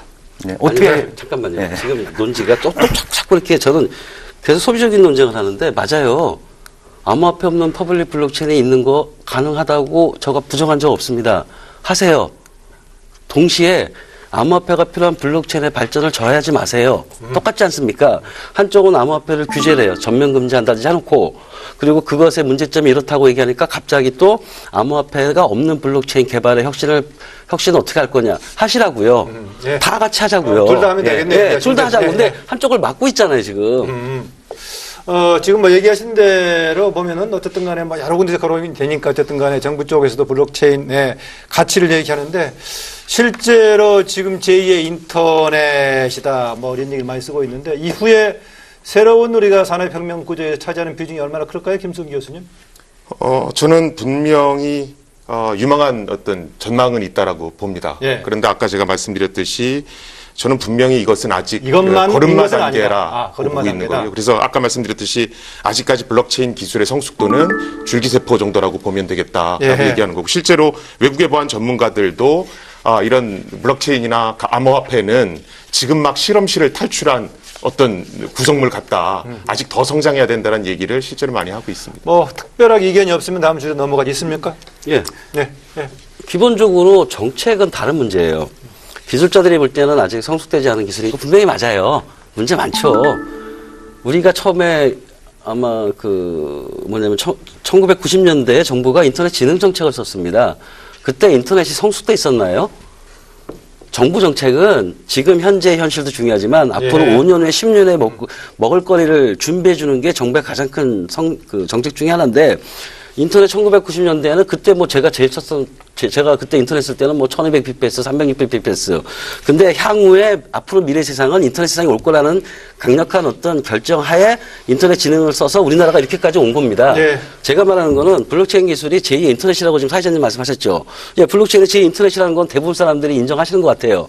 그럼 앞으로 세상은 제2의 인터넷 세상이 올 겁니다. 예. 그럼 5년이나 10년을 바라보고 우리나라는 블록체인 기술을 발전을 시키고 자꾸 실증 프로젝트나 서비스에 대한 실험을 해야죠. 예. 보안도 그래요. 보안 전문가들이 자꾸 보안이 완성되지 않았다고 얘기하는데 지금 인터넷 뱅킹 100% 예. 보안이 완전합니까?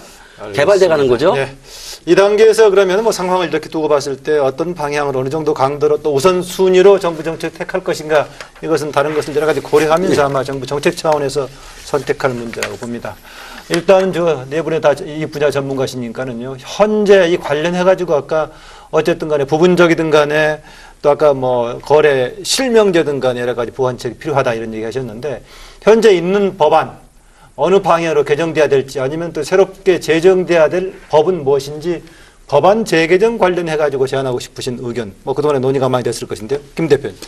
예, 지금 저희가 이게 만약에 법안화 된다면 그 금융에서 말했던 유사수신행위 규제법은 다 많은 전문가들이 반대하고 있고요. 예. 그다음에 뭐 폐쇄하는 것도 반대하고 있으니까 가장 합리적인 것은 지금 국회 작년 6월 달에 정무위 박용진 의원께서 발의하신 전자금융거래법을 개정하는 안 정도가 굉장히 유력합니다. 예. 그래서 그런 것들을 중기적으로 생각해 볼 수 있을 것이고요.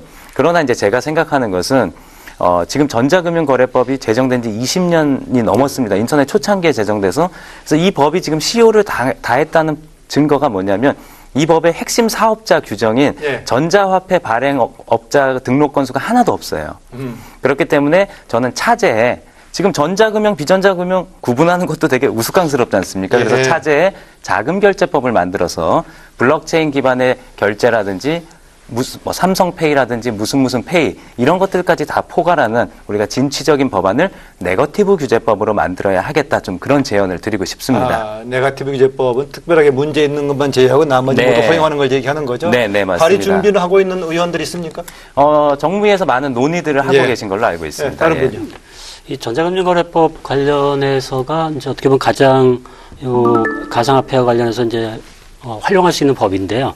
이 전자금융거래법은 지금 아까 말씀하신 대로 뭐 20년 지난 게 아니고요. 이제 10년 됐습니다. 딱 10년 됐고 이 전자금융거래법이라는 게 이런 IT와 금융의 어떤 경계선상에 있는 여러 새로운 신기술을 육성하기 위해서 만든 법이 사실 전자금융거래법입니다. 그런데 이 법 자체를 그 금융위에서 일종의 뭐 규제 위주로 좀 활용을 했었거든요. 그래서 네. 이 법의 어떤 기본 취지에 맞게 이런 어떤 새로운 어떤 그 핀테크라든지 아니면 IT와 금융이 어떤 결합된 그런 새로운 산업이 나올 때마다 손쉽게 대통령령으로 개정을 해서 뭔가 육성할 수 있도록 만든 법이기 때문에 이런 법 취지를 잘 활용하는 게 오히려 도움이 되지 않겠느냐 그렇게 보고 있습니다. 네, 김성기 교수님. 저는 적당한 규제는 필요하되 그것은 아까 김 대표님 말씀하셨듯이 최소한의 규제, 그러니까 네거티브 규제 형식으로 가야 된다는 데는 뭐 100% 동의를 하고요. 단 이제 보안 관련한 걸 쭉 하다 보면 이 네거티브 규제를 받아들이는 쪽에서 우리나라 좀 문화가 좀 특이합니다. 뭐냐면 네거티브 규제라는 건 하고 싶은 거 다 하라는 거거든요. 근데 그냥 하라는 게 아니고 만약에 문제가 생기면 확실히 책임을 지라는 얘기입니다. 그런데 네거티브 규제를 하자고 해놓고 책임을 안 지는 경우 굉장히 많거든요. 그래서 어떤 책임이 확실히 동반된 네거티브 규제는 저는 아주 찬성을 하고요. 현재는 반대로 돼 있죠. 허용된 것만 하도록 돼 있는 거 아니겠습니까? 네, 그래서 파지티브로 돼 있죠. 그 사이에서 뭔가 해도 책임을 네. 안 지는 게 문화가 되어 있는 거죠. 예. 예, 예. 네, 박 교수님. 아니, 전 좋은 아이디어라고 생각을 하고요. 저는 기본적으로, 본질적으로 전자금융거래법 얘기하시는데 전자금융거래법이 탄생하는 기본 바탕에 뭐가 있냐면 전자상법이라는 게 있어요. 전자선명이라는 게 뭐냐면은 인터넷 세상에서 신원항의라든지 전자서명에 대한 법적 효력을 주는 기본법이 있고 그 다음에 그걸 쫓아서 서비스에 관련된 법이 나오게 돼 있습니다. 예. 제가 전자선법을 만들어봐서 아는데 마찬가지로 블록체인 세상에 오면은 저는 작년부터 끊임없이 내기한 암호화폐나 블록체인에 관련된 3대 기본법이 있습니다. 그건 이제 제가 생각하는 게 아니라 외국에서 이미 이제 계속 발의를 하고 실제 통과된 법도 있는데 뭐냐면 첫째가 뭐냐면은 블록체인 기본법이 필요합니다. 블록체인 기본법을 만들어 주시고 두 번째가 뭐냐면은 그 상에서 돌아가는 암호화폐법. 아까 전자금융거래법 전자금융법 안에 이제 가상통화를 정해 주시죠. 그러니까 전자금융법 안에 넣는 개념이고 사실은 일본의 전자상거래법 개정에 지불 결제 수단 넣는 것도 그쪽은 맞아요. 그리고 김진아 대표님도 그런 말씀하시는데 저는 암호화폐법을 조금 독립적으로 암호화폐법을 좀 만들었으면 좋은 게 있고 그다음에 또 하나가 더 중요한 건 그 서비스를 위한 법이 필요합니다. 블록체인 관련된 서비스법. 그래서 저는 이제 스마트 계약법이라고 얘기합니다. 아마 네. 스마트 계약이라는 얘기는 많이 들으실 거예요. 실질적으로 블록체인 상에서 돌아가는 어떤 서비스를 만들 때 이제 탈중앙화된 자동화된 소프트웨어를 말씀드리는 건데 그래서 우리나라가 하루속히 빨리 블록체인 기본법, 그다음에 암호화폐법, 그다음에 스마트 계약법이라는 3대 기본 체계를 갖추고 이 위에 현재 전자금융은 어떻게 바뀔지, 그 다음에 IoT는 어떻게 바뀔지라는 이런 전체적인 법제도 틀을 좀 만드는 그 연구를 좀 했으면 좋겠다는 겁니다. 그래서 예. 지금 현재 있는 법 가지고 하는 것도 물론 한 가지 맞습니다. 초기에 인터넷 나왔을 때 전자상법 만들 때 똑같은 논쟁이 또 있었어요. 예. 그때도 왜 전자상법 왜 필요하냐, 기존에 있는 법을 할 수 있는 거 아니냐. 근데 아니에요. 예. 전자상법은 따로 만들었어야 됐고 그게 저는 그 옳은 방향이라고 생각을 합니다. 네, 뭐 근래 우리가 새로운 뭐 문화적인 또 사회적인 발전을 AI를 얘기합니다만은 특히 지금 이번엔 현실적으로 좀 투자하고 관련된 분야가 있어 그런지 모르겠지만 블록체인 관련 문제는 정말 충격을 줄 정도로 새로운 지금 사안 같습니다. 그러다 보니까 지금 전문가들도 상당히 예민하게 지금 하고 있는 상황인데 그만큼 중요한 좀 이제 문제는 좀 분명해 보입니다. 오늘 토론을 길게 했는데 진행이 다 된 것 같은데요. 네 분께서 특별하게 오늘 그 이제 강조하고 싶은 말씀, 특히 이제 가상화폐 관련해 가지고 국회 입법 과정에서 좀 당부하고 주문하고 싶은 말을 포함해서 왼쪽부터 좀 듣겠습니다. 김승훈 교수부터 먼저 하시죠. 저는 뭐 입법 관련해서는 아까 뭐 최소한의 규제나 또 다른 분들께서 얘기를 하셨으니까 그건 생략토록 하고요. 예. 전 다만 국내에서 블록체인이나 암호화폐가 굉장히 중요하다라고 얘기를 하는데 관련해서 뭐 논문이 발표된 거라든가 외국의 과연 기술적 기여를 얼마나 했는가를 놓고 보면 예. 사실 거의 없습니다. 기술적 기여도가 없다는 얘기죠. 그래서 저는 지금 가상화폐 또 블록체인을 다루는 업체들이 좀 나는 어떤 기술적 진보를 끌어낼 수 있는가라는 근본적인 질문에 좀 충실했으면 좋겠고요. 예. 그다음에 지금 협회가 만들어졌으니까 저는 협회의 되게 중요한 기능은 진흥시키는 것도 있지만 옥석을 가려내는 여러 가지 가이드라인이나 정보를 예. 시민들에게 전달하는 것도 중요한 어떤 역할이라고 봅니다. 그래서 그런 자정 노력이 좀 활성화됐으면 좋겠습니다. 네, 서영 교수님. 예, 저는 지금 이제 우리가 가상화폐를 논의하고 있지만 이 가상화폐에 관련된 기술을 개발하고 또 거래하는 사람들의 입장만을 고려한 여러 가지 입법이라든지 여러 가지 정책 대책은 좀 지양을 하고 나머지 국민들의 예. 어떤 생각들도 좀 반영이 돼야 되는 아까 국민청원 관련해서 그런 얘기 하셨죠? 예, 다른 어떤 국민들의 어떤 입장까지도 반영을 한 그런 대책이라든지 국회의 어떤 입법 과정이 필요하다면 해야 되는데 저는 기본적으로 새로운 입법보다는 기존에 있는 여러 가지 다양한 법적 수단들을 활용한 방안으로 예. 이끄는 게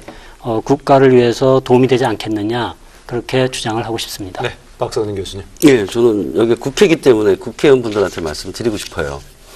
일단 국회의원들이 요새 뭐 서로 정치 게임은 좀 안 해줬으면 좋겠어요. 제가 부탁드리고 싶은 건 딱 한 가지입니다. 옛날에 우리 경험이 있습니다. 인터넷 지능 정책을 통해서 인터넷 강국이 돼서 현재 우리나라가 전 세계에서 부러워하는 인터넷 환경으로 돼 있는 겁니다.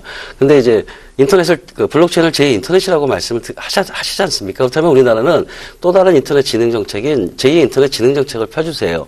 그걸 저는 블록체인 지능 정책이라고 말씀을 드리는 거고, 네. 블록체인 지능 정책을 통해서 블록체인 강국이 돼야 됩니다. 그래서 구체적인 제안을 드리면 4차 산업혁명의 핵심 기반 기술이라고 말씀을 많이 하시잖아요. 저는 대통령 직속에 블록체인 위원회가 좀 만들어졌으면 좋겠어요. 그 안에서 현재 이러한 논쟁이 되는 모든 거를 컨트롤 타워 역할을 해주시고, 네. 아까 우리 김준수 박사님 말씀하신 R&D에 대한 기술력도 높이는 그런 전반적인 국가에 대한 최고 정책 수립이 좀 되는 그런 이제 블록체인 위원회를 좀 만드시는 것이 어떤가라고 저는 제안을 드리고 싶습니다. 예. 이번에는 한국 블록체인 협회 준비위원회군요. 네네. 준비위원회 공동대표를 맡고 있는 김빈아 대표. 네, 그 국회 역할이 굉장히 중요한 것 같습니다. 왜냐하면 지금 정부와 시민들의 입장이 굉장히 큰 간극이 있다는 걸 우리가 확인했지 않습니까? 그래서 향후 입법 과정이라든지 대책을 보완하는 과정에서 국회의 역할이 굉장히 중요해졌다라고 말씀드리고요. 다만 입법이 진행되더라도 아까 여러 선생님들께서 말씀해 주셨듯이 업계의 자율적인 노력이 굉장히 중요하다. 그래서 저희가 12월 15일 날 예. 발표드린 자율규제안을 독립적인 자율규제위원회를 구성해서 그런 것들이 실효적으로 소비자의 권익이라든지 시장의 건전성을 지켜낼 수 있도록 저희가 더 열심히 하겠습니다. 그래서 앞으로도 국회라든지 여러 전문가분들께서 많은 조언과 관심 부탁드리겠습니다. 예. 예. 오늘 그 치열한 논쟁에다가 새로운 정부 내분 감사합니다. 네. 네, 수고하셨습니다. 감사합니다. 예. 암시장으로 일단 넘어간 것 같고요. 예. 요새 이제 우리나라가 굉장히 뜨거운 열풍이 불고 있는데 블룸버그가 좀 재미난 분석을 내놨습니다. 블룸버그는 한 두 가지 정도 이유를 내놨는데 첫 번째는 요새 우리나라가 뭐 탄핵 사태다 북한과의 지정학적 어떤 요인 때문에 굉장히 이제 불안하다는 겁니다. 그래서 무국적 성격의 어떤 화폐를 찾기 시작했고 네. 그러다 보니까 이제 가상화폐를 사람들이 많이 어떤 재테크의 수단으로 참는다. 이게 첫 번째 요인이고요. 예. 두 번째는 한국은 과거부터 주식 파생 상품에 대한 투자가 높았다. 예. 그래서 하이리스크 하이리턴에 투자하는 경향이 높았기 때문에 아마 그런 성향이 반영된 게 아닌가 하는 이 두 가지 요인들을 내놨습니다. 예. 근데 제가 보기에는 조금 후자에 가깝지 않나 싶습니다. 아무래도 일반 서민에게 있어서는 투자할 곳이 그렇게 마땅치는 않거든요. 그래서 예. 우리가 흑수저 금수저 얘기도 하지 않습니까? 예. 그러다 보니까 적절한 투자처를 찾게 되고 마침 가상화폐로 큰 돈을 벌었던 사람들 그런 얘기들이 들리니까 이런 것들이 증폭되지 않나 싶습니다. 어쨌든 현 시점에서는 우리나라 김지호 대표, 우리나라가 지금 거래량, 네. 거래소도 지금 가장 비중이 큰가요? 전 세계적으로 원화 비중이 제일 크진 않고요. 한 3, 4위권을 형성하고 그렇습니까? 있습니다. 예. 예. 그런데 이제 작년에 그 성장폭이 한국이 두드러졌죠. 성장폭이요. 예. 네. 예. 작년 초에 예컨대 한국에서 거래된 하루 거래량이 한 하루 200억 원 정도였다면 작년 말 기준으로는 한 뭐 10조 원대까지 이르러서 코스닥을 요즘엔 코스닥도 또 화랑입니다만 예. 예, 그리고 거래 인구도 연초에는 한 10만 명 정도였는데 연말에는 한 300만 명 정도로 확대됐다. 뭐 이런 이야기들이 나오고 있습니다. 예. 그 블록체인 협회에 가입한 거래소 수는 지금 얼마나 되나요? 예. 협회 아직 가입은 못했고요. 왜냐하면 저희가 자율규제위원회에서 심사를 하게 될 겁니다. 그래서 예. 어느 정도 요건을 갖춘 데들만 가입을 시킬 텐데 가입을 희망하겠다고 밝힌 거래소들이 한 20곳에서 30곳 정도 내외 되고 있습니다. 예. 예. 저는 뭐 지금 사실상 관련된 뭐 블록체인 뭐 기술이라든가 가상화폐 작동 원리 자체에 대해서 좀 정확하게 따져보려고 하도 이해가 안 됐는데요. 한두 분께 이 질문을 좀 드리고 싶습니다. 지금 직접 투자해서 거래하고 있는 사람들이 구체적인 지식은 아니더라도 작동되는 원리에 대한 감을 어느 정도는 이제 잡고 하는 분들이 얼마나 비중이 되는지 어떻습니까? 제가 볼 때는 젊은 층은 생각보다는 많이 공부를 한다고 저는 보고 있고요. 예. 단지 이제 일반인들은 거의 아마 그 암호화폐, 가상화폐에 대한 작동 원리를 모르실 거예요. 사실 예. 좀 어렵고 그래서 좀 이렇게 층이 좀 나눠진다고 보고 있고요. 예. 근데 대학생 위주로 해가지고 요새 그 이 암호화폐 시장에 대한 그 열풍이니까 좀 스터디 그룹이라든지 이런 그 뭐 커뮤니티가 형성이 돼서 어느 정도는 공부는 하는 것 같아요. 예. 그 직접 투자를 하고 있는 사람들 중에서는 비중이 제가 어느 정도 되나 궁금한데 일반 국민적으로 지식 수준이 문제가 아니고요. 일단 저는 이제 상당히 좀 낮은 수준에 있지 않겠느냐 이렇게 보여지는 게요. 일단 전문가들 사이에서조차도 정확하게 예. 그 부분을 설명하는 분들이 많지 않습니다. 그렇다면은 일반인들의 경우에는 그게 훨씬 더 어려울 거라고 보는 게요. 그 수많은 그 거래되는 가상 화폐마다 약간 특성이 좀 다르게 나타나고 있습니다. 예. 물론 기본적인 어떤 전체적인 속성은 비슷하지만 그 하나하나의 작동 원리라든지 하나하나의 장단점은 상당히 파악이 어렵습니다. 그런 측면에서 봤을 때는 생각보다는 좀 약간 좀 겉핥기식의 지식들은 많지만 예. 깊숙이 들어가서 봤을 때는 좀 부족하지 않겠느냐 이렇게 보고 있습니다. 뭐 인식 수준으로 초기 단계니까 뭐 그럴 가능성이 굉장히 크긴 합니다. 여기에다가 뭐 직접적인 얘기로 들어가죠. 얼마 전에 법무부 장관 지금 여러 가지 제재하겠다는 얘기를 꺼내면서 바다 얘기하고 견주어서 얘기를 했단 말이죠. 적 관점 같으시네요. 아까 한두 분께서 이렇게 한국에서 열풍이 불었던 중요한 배경 중에 하나가 젊은 세대에게 좀 보기 드물게 새로운 혹시 기회가 아니겠느냐.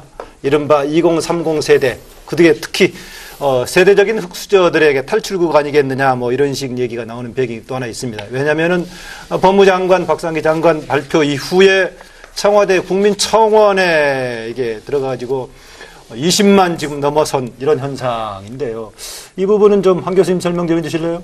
일단 이제 뭐 많은 이제 거의 한 200에서 300만 가까운 이게 이제 투자를 하시는 분들이 이제 그런 어떠한 새로운 기회라고 판단하는 건 분명히 맞는 것 같습니다. 그 예. 자체는 이제 현재 나타나는 현상이고요. 그 현상인데 과연 그러면은 우리가 그런 현상을 계속 부추길 거냐 아니면 새로운 돌파구를 마련해 줄 거냐를 생각해야 될 것 같습니다. 단지 거래를 통해서 그러한 어떤 돌파구를 찾게 할 거냐 아니면 우리가 새로운 기술, 새로운 산업 발전을 통해서 예. 그런 돌파구를 찾을 거냐에 대한 경중을 따져야 될 것 같습니다. 국가라는 게 그 200~300만 명만 있는 게 아니지 않습니까? 나머지 대다수의 국민들은 예. 과연 그런 현상을 보고 어떻게 판단하겠냐 이거죠. 그래서 여기에 참여하는 투자자들이나 그다음에 나머지 국민들 그다음에 여기에 이해관계자들이 좀 이제 지혜를 좀 모아야 될 것 같습니다. 그 이유는 우리가 합리적인 어떤 대안을 마련해서 정말 거기서 어떤 새로운 돌파구를 찾고자 했다면 예. 새로운 돌파구를 찾을 수 있는 방안을 만들어주는 게 먼저지 이 자체를 갖고 계속 그러기 때문에 이걸 그냥 방치를 해야 된다든지 아니면 이걸 규제를 하지 말아야 된다든지 이런 논리로 흘러들어가는 건 좀 자제를 해야 되지 않겠느냐. 네, 그렇게 김진아 보고 대표요? 있습니다. 청와대 청원 올리신 분들도 규제가 필요 없다라는 건 아니고요. 이제 다만 이분들의 생각을 우리가 2, 3만 놓고 볼 것이 아니라 1년의 연장선상에서 봐야 될 건데 예컨대 작년에 부동산 대책 얘기하면서 대출 규제를 했지 않습니까? 그래서 네. 목돈 가진 사람들만 부동산 시장에서 집을 살 수 있게 약간 그렇게 바뀌었습니다. 그러니까 그게 선의를 가지고 부동산 시장 안정을 위한 대책이었지만 젊은 층이 소외를 느끼던 차에 또 자신들이 굉장히 익숙한 디지털 아이템을 거래하는 이 시장을 갑자기 차단한다라고 하니까 그런 것들이 누적되어 온 것들이 어떤 세대적인 소외감이라든지 갈등 같은 것들로 표출된 것이 아닌가 그렇게 보고 있고요. 네. 근데 청와대에 올린 글들을 제가 찬찬히 읽어봤습니다만 그 어느 분도 규제를 전혀 하지 말라라는 게 아니라 합리적인 선에서 규제를 해달라. 그리고 시장을 건전하게 규제해달라. 건전성 규제, 일본처럼 예, 예. 그런 것들을 주장하고 있었습니다. 예. 혹시 정부에서 바다 이야기 스타일로 보지 않겠는가 한 걱정이 좀 컸군요. 그러니까. 보지 않겠는가가 아니라 법무부 장관이 그렇게 발표를 하셨으니까. 청원하는 사람들. 네. 청원했던 젊은 좀 층의 분노한 입장에서. 거죠. 그러니까 어떤 면이냐면, 예. 그러니까 촛불을 들었을 때는 되게 위대한 국민이었다가 갑자기 300만 명이 도박꾼이 몰린 거지 않습니까? 예. 그런 소외감도 좀 정부에서 감안하시고 좀 보듬어 주셔야 될 것 같습니다. 예, 예. 다른 패널 얘기 주시죠. 그 청와대에 올린 국민청원 이제 제목이 정부는 국민에게 단 한 번이라도 행복한 꿈을 꾸게 해본 적 있습니까죠? 그렇죠? 예. 근데 이 행복한 꿈이라는 게 과연 뭐냐는 거죠. 많은 언론에서 지금 잘못 얘기하고 있는 것 중에 하나가 가상화폐는 블록체인을 기반으로 하기 때문에 안전하다 뭐 이런 얘기입니다. 그런데 기술하는 사람 입장으로 봤을 때 가상화폐, 블록체인은 절대로 완성된 기술이 아닙니다. 그래서 제가 보통 얘기할 때는 블록체인 기술은 그냥 줄기세포 같은 거라고 생각하시면 됩니다. 굉장히 큰 어떤 유망한 미래를 갖고 있지만 아직 넘어야 할 난제들이 너무 많습니다. 예. 그렇게 항상 얘기를 하거든요. 예. 자, 그러면 이 투자한 젊은 친구들이 지금 이 회사가 내놓은 이 기술은 앞으로 미래를 크게 바꿀 수 있기 때문에 내가 행복한 건지 아니면 나는 여기다 투자하면 이게 돈이 올라서 나오셨습니다. 네, 안녕하십니까. 박성일입니다. 네, 경희대 컴퓨터공학과 한호연 교수 나오셨습니다. 네, 안녕하십니까. 한호입니다. 한국블록체인협회 준비위원회 김진아 공동대표입니다. 네, 안녕하십니까. 고려대 정보보대학원 김승주 교수입니다. 네, 안녕하십니까. 김승주입니다. 네, 네 분 오늘 전문가를 모셨는데요. 최근에 광풍이란 표현이 쓸 만큼 정말 가상화폐 투자 열기가 뜨겁게 진행이 됐습니다. 또 정부의 규제 논란에서 폭락과 또 조정 왔다 갔다 하고 있고요. 국제사회에서는 이른바 한국의 김치 프리미엄, 한국의 가상화폐 가격이 특별하게 높다. 이제 한국을 일컫는 신조어죠. 이걸 또 상당히 일부에서는 우려스럽게 보고 있는 측면도 있는데요. 한국에서 특별하게 이렇게 열풍이 있는 이유, 그동안 좀 설명은 됐습니다만은 네 분의 전문가께서는 어떻게 보시는지 먼저 박성준 교수님. 예. 저는 당연하다고 보고 있습니다. 예. 일단 세 가지 정도 요인이 있다고 저는 생각을 합니다. 첫째는 뭐냐면 우리나라가 IT 강국이지 않습니까? 그러니까 젊은 층, 특히 젊은 층에서 IT라든지 스마트폰에 상당히 익숙해져 있어서 접근성이 굉장히 좋다는 걸 느끼는 거고요. 예. 두 번째는 기본적으로 경제학적으로 보면은 수요와 공급이 불일치죠.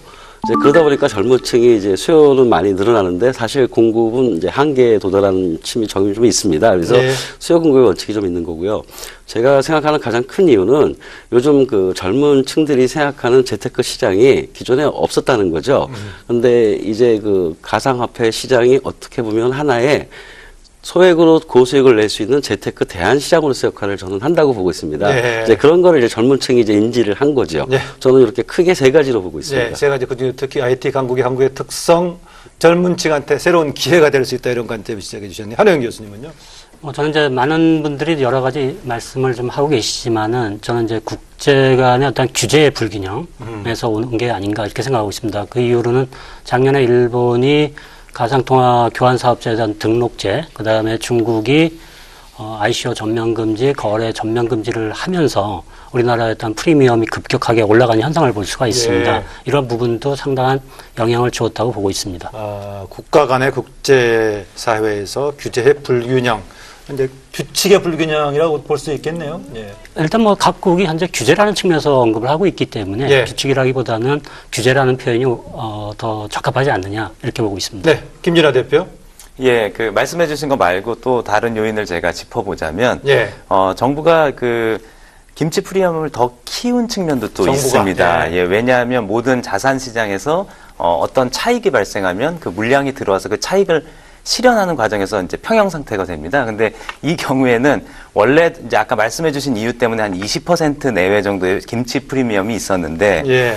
정부가 외국인들의 유입을 막고 그다음에 해외에 암호화폐로 매수 목적으로 나가는 외환 송금을 막다 보니까 한국 시장이 굉장히 고립된 것이죠. 그러다 예. 보니까 차익 실현이 평형을 이루는 그 자본시장의 논리가 통하지 않게 된 겁니다. 그래서 40%, 50%더 그것이 폭이 확대된 측면이 있다. 좀 이렇게 말씀드리고 싶습니다. 예, 그 말씀 듣고 보니까 어느 방송에서 여러 가지 위험성도 지적했는데 그 방송과 더불어서 관심이 더 폭증할 여지가 있지 않겠느냐 이런 지적도 네. 있었던 것 같긴 합니다. 예, 김승지 교수님. 뭐 사실 우리나라만 뜨거웠던 건 아니고요. 그전에는 이제 중국이 뜨거웠었죠. 중국 같은 경우는 이제 해외로 자본을 유출시키는 통로로 이제 악용하기 위해서 가상화폐를 많이 사용을 했었고요. 예. 그래서 사실 중국 정부가 어떤 정책을 피느냐에 따라서 가상화폐 시세가 많이 출렁거리게 그럼 됐습니다. 한때 중국이 가장 비중이 많은 적도 있었습니까? 그렇죠. 그런데 지금은 이제 강력한 규제 때문에 많이 떼돈을 벌 수 있기 때문에 행복한 건지 그건 좀 나눠봐야 된다는 거죠. 예. 근데 지금 여기서 언급한 행복한 꿈이라는 건 기술의 미래 가능성 때문에 생기는 행복한 꿈이 아니라 그냥 많이 오를 것 같은 그런 행복한 꿈일 가능성이 높다는 겁니다. 네, 박 교수님. 예, 참 어렵네요. 일단 기본적으로 그 국민청원 거기에 나온 게 저는 굉장히 기분이 좋아요. 일단 국민들이 자신의 의견을 표출할 수 있는 장이 있다는 거가 있는 게 기분 좋고요. 그 다음에 그거에 대해서 이제 청와대가 이제 답변을 공식적으로 답변해 주니 소통이 된다는 게 참 좋습니다. 문제는 소통이에요. 현재 국민청원제에 대해서 국민들이 소통한 채널이 있듯이 암호화폐나 블록체인에 대해서 여러 사람들이 다양한 의견을 가질 수가 있습니다. 그런데 정부 정책이라는 건요. 그런 충분한 전문가들하고의 소통이나 의견 서름을 통해서 정부 정책은 만들어져야 된다고 생각합니다. 제가 볼 때는 아까 우리 김정일 대표님 말씀하신 거하고 비슷한 건데 금융위원회나 법무부 쪽은 규제를 원해요. 강력한 규제를. 근데 제가 계속 말씀드리는 거는 그 규제를 왜 하느냐는 거예요. 정부 정책은 규제를 하게 되면 규제의 목적이 있는 거예요. 다시 말해서 제가 볼 때 이거는 규제의 목적이 없어요. 그냥 그 금융이나 법무부는 그 가상통화에 대한 부정적인 시각이 마음속에 이미 가지고 있습니다. 왜 그런 생각을 가지게 됐는지에 대해서는 솔직히 잘 모르겠어요. 어떤 전문가분들하고 그런 얘기를 했는지 모르지만 금융위원회가 법무부가 우리나라에 있는 암호화폐 블록체인 전문가 많습니다. 그분들하고 충분한 의견 수렴을 했다면 이 정도의 어떤 그 정책은 피질 않을 거라고 생각을 해요. 그리고 말들이 많아요. 예를 들어서 뭐 투기다, 투자다 또는 뭐 그 돈 있는 사람들이 어떤 투자자 꿈들 모임이 흘러간다라고 얘기를 하는데 정부가 저희들한테 국민들한테 제대로 된 데이터 내는 적이 있습니까? 뭐 돌덩이가 되든 그게 진짜 미래 신기술이든 상관없어요. 문제는 현재 가상통화 거래소의 진단이 과연 제대로 돼 있는가? 저는 없다고 봅니다. 그냥 참 신기해요. 보통 시장에서 카더라가 일어나면 정부가 조정해줘야 되는 건데 이 가상통화 시장이 오면 정부가 카더라예요. 그래서 제가 볼 때는 좀 뭔가 이 국민들이 생각하는 거하고 이 정부가 생각하는 게 너무 괴리가 크다. 이거 단적으로 보여준 게 저는 이제 국민청원제도 그거라고 생각을 합니다. 근본적으로는 가상화폐 또 블록체인 관련해가지고 정부 정책 결정자들도 현 단계에서는 완벽하게 메커니즘을 이해를 하고 있는 수준은 아니기 때문에 한계가 좀 있긴 할 겁니다. 그런데 어쨌든 간에 법무부 장관 발표 이후로 다시 청와대가 아직은 확정된 사항 아니다 했다가 조금 왔다 갔다 하는 모습을 보였습니다. 그게 정책 혼선이라고 얘기하는 사람도 있었지만은 또 달리 해석했을 경우는 일단 던져놓고 보니까 반응이 좋지 않으니까 다시 돌아가는 거 아니냐 이런 지적이 있는데 최근의 정부 정책에 대한 평가 또 아니면 또 이후에 어느 방향으로 가는 게 바람직할지 네 분 의견을 좀 돌아가면서 듣겠습니다. 먼저 한 교수님 하실래요? 예. 먼저 이제 정부의 정책의 어떤 범위라는 거는 이제 완전 자율에서부터 완전 폐쇄까지 그 폭이 넓다고 보셔야 됩니다. 이 틀 속에서 과연 어느 선에서 적정하게 정부의 정책을 이제 끌고 가느냐의 문제인데요. 그 잣대는 현재 어떤 여러 가지 이 투자의 열기라든지 이런 걸 어느 정도 효과적으로 이제 축소시키고 이 건전화시킬 수 있느냐의 문제인데요. 현재 이제 가장 강하게 대두되고 있는 지금 시행되고 있는 좀 여러 논란에 대한 대책으로 많은 대책이 나온 것처럼 실제 보이지만 그 실제 적용된 걸 보면 거래 실명제가 거의 사실상 이제 유일하게 현재 대책으로서 실행되고 있는 상황인데요. 일단 거래 실명제가 시행이 되면 상당 부분의 일단 효과는 좀 있을 걸로 보여집니다. 만약에 이제 거래 실명제를 통해서 이게 이제 효과가 좀 미미하다 싶게 되면 이 가상계좌에 대해서는 이 가상계좌라는 게 당초 목적 자체가 어떤 특수한 목적을 위해서 만들어졌기 때문에 가상계좌의 어떤 입출금 한도를 제한한다든지 이런 부분을 통해서 계속 지속적으로 이제 해나갈 수 적절한 비였다고 보십니까, 김성주 교수님? 저는 뭐 적절한 비유였다고 봅니다. 실제로 이제 가상화폐 거래소에서 계정을 만들어서 그 이렇게 투자되는 실시간 거래 차트를 보면 우측편에 이렇게 댓글이 계속해서 올라옵니다. 근데 그 댓글들을 쭉 보고 있으면 어떤 분석에 의해서 그 유망한 가상화폐에 넣는 것이 아니고 지금 외국에서 어디 투자하기 시작했대더라 얼른 몰려가자 뭐 어디는 꼭 잡고 있으면 한 3일 후에 오른대더라 전부 다 뭐 이런 얘기거든요. 그래서 지금은 좀 투기성 자금 유입이 굉장히 좀 심각한 수준으로 보인다고 할 수 있겠습니다. 예, 김승주 교수님께서 지금 어디로 몰려가자 이러면서 막 몰려가고 그런 걸 말씀해 주셨는데 사실 투기와 바다 이야기인 도박은 다르거든요. 네. 그것은 우리 흔히 부동산의 떴다방이라든지 이런 것과 유사하다고 할 수 있을지언정 바다 이야기는 예컨대 알고리즘을 그 게임 제공업자가 속일 수도 있는 겁니다. 예컨대 이 암호화폐는 적어도 소스 코드를 다 공개하지 않습니까? 김승주 교수님 다 아시다시피요. 그래서 제가 봐도 좀 투기적인 요소들이 과하다. 예컨대 잘 알려지지 않은 코인이 물량, 수급의 문제만으로 막 가격이 상승하고 이런 것들은 있지만 바다 이야기로 본 것은 제가 단언컨대 전 세계 어느 그 주요 당국자가 이것을 도박으로 규정한 것은 한국이 처음일 겁니다. 그래서 조금 과하다라는 인상을 국민들이 많이 받으신 것 같습니다. 예, 법무장관 얘기 위에도 우리가 알만한 사람들 간에 그렇게 동의하는 사람도 있고 논쟁이 있던데요. 황 교수님 어떻습니까? 저는 이제 결과론적으로 보면은 이제 바다 이야기하고 이제 유사하다고도 볼 수 있습니다. 그 이유는 뭐냐면 외국에서도 이 가상화폐는 극단적으로 뭐 사기라는 얘기까지 나오고 또 극단적으로 또 어떤 악이라는 얘기까지 나오고 국내에서도 보면 이제 거래소에서 어느 정도의 뭐 시세를 조작한다는 얘기도 나오고 있습니다. 자금 세탁의 문제는 여전히 이제 화두가 되고 있고요. 예. 그런 측면을 봤을 때는 이게 결코 어떤 정상적인 수준의 거래는 아닌 거는 확실하다고 봐야 될 것 같습니다. 예, 뭐 양쪽의 앉은 자세 위치에 따라서 입장이 비슷하신 거예요? 박 교수님도? 저는 지금 이런 게 문제예요. 예. 지금 법무부 장관이 가상화폐를 돌덩어리라고 하셨다는 게 그게 바로 우리나라 정부에서 바라보는 암호화폐하고 블록체인 기술의 수준의 이해도입니다. 이해도. 예, 그러니까 이게 도박이냐 아니냐는 기술의 문제가 아니고 그거를 이제 시장에서 어떻게 받아들이느냐 문제인데 지금 여기서 만약에 현재 그 암호화폐, 가상화폐 시장에 대한 현상을 말씀드리면은 약간 도박성이 있죠. 그러니까 예. 어떻게 보면 이제 폭락할 수가 있습니다. 그런데 지금 우리가 논의하는 거는 뭐냐면은 암호화폐가 과연 본질적으로 도박이냐 이거를 얘기하는 거 아니겠습니까? 그거는 이제 가상화폐에 대한 특징을 모르셔서 말씀드리는 거고요. 그래서 제가 볼 땐 법무부가 너무 나가신 거고요. 저는 좀 벽이 좀 없으시다고 생각합니다. 아무리 도박하고 비슷하다 하더라도 바다 이야기하고 비슷하다고 하더라도 어떻게 가상화폐를 돌덩어리라고 비교한다는 거는 그거는 그만한 수준의 이해도를 본인이 스스로 밝히시는 거예요. 그래서 제가 볼 때는 시장의 현상하고 그다음에 암호화폐나 블록체인에 대한 기술의 논의는 좀 분리했으면 좋겠고요. 예. 분명히 도박은 아니고요. 아까 김진아 준비위원장님 말씀하셨는데 맞습니다. 이거는 기존의 바다액이나 출입하고는 전혀 본질적인 개념이 틀린 거고요. 근데 이제 그거에 대한 이해 수준이 좀 낮다 보니까 그리고 아까 묻지마 투자가 일어나고 그리고 돈이 있는 시장에 작전 시세 세력이 없나요? 기본적인 현상은 다 필요한 겁니다. 그건 경제 원리예요. 그래서 그런 현상을 가지고 그렇다면 이제 암호화폐가 도박이냐 아니냐 그거는 이제 암호화폐 시장이 도박화될 수도 있겠죠. 그거랑 암호화폐가 어떤 거냐고는 본질적으로 다른 차원의 문제라고 저는 생각합니다. 네, 박 교수님은 이제 암호화폐라는 용어를 좀 자주 즐겨 쓰시는 것 같은데 어쨌든 간에 그 자체를 두고 바다 얘기는 규정보다는 거래관계에서 되는 문제는 조금 그렇죠. 조정해 볼 예. 필요가 있다. 예.